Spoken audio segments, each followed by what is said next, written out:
السلام عليكم ورحمة الله وبركاته. اللهم صل وسلم وبارك على سيدنا محمد وعلى آله وصحبه أجمعين. النهاردة هنعمل أصابع البطاطس المهروسة بطريقة سهلة وبسيطة جدا، حلوة قوي. هنجيب معانا كيس دوريتوس بأي طعم انت حباه. دوت كنت جايباه بارد، وجايبة كيسين حراق. هعمل الكيس البارد لوحده اطحنه كده في المطحنة، وبعدين اعمل الكيسين اللي بالحراق لوحدهم، عشان انا مبحبش الشطة ما يعملش بالشطة. بأي طعم انت بتحبيه. كده افرمهم كده مش ناعم قوي، وسط كده.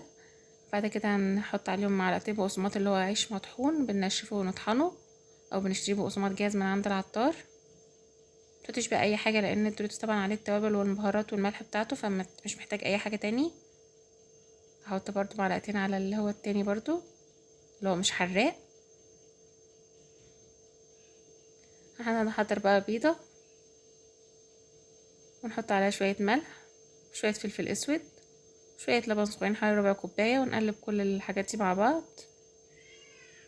دي الخلطه اللي هنحط فيها البطاطس. معانا جبنه رومي وجبنه موتزاريلا.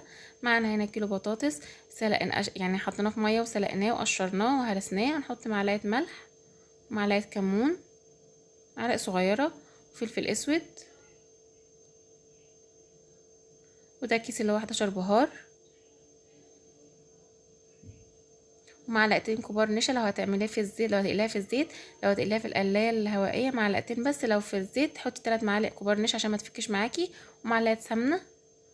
هنا بقى هنجيب كيسه كده بعد ما هرسناها حطينا عليها التوابل، ونحط عليها شويه حته حبه بطاطس صغيرين، ونحط في النص حشوه جبنه. ولو متاح جبنه لحمه مفرومه متعصجه عندك باي عادي حطيها.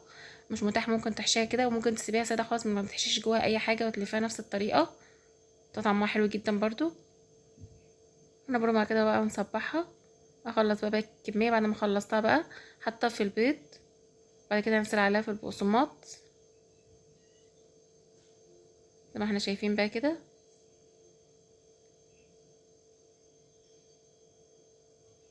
ينشر اللايك والاشتراك في القناه وتفعيل جرس عشان توصلك كل جديد.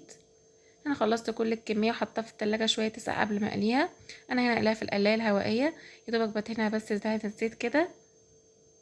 وهي ده نفس الطريقه طبعا. لو مش متاح اقليها في الزيت عادي خالص، بس زودي معلقه نشا.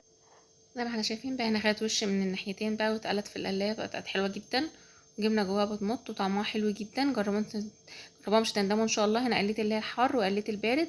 متنسوش اللايك والاشتراك في القناه وتفعيل الجرس عشان توصلكوا كل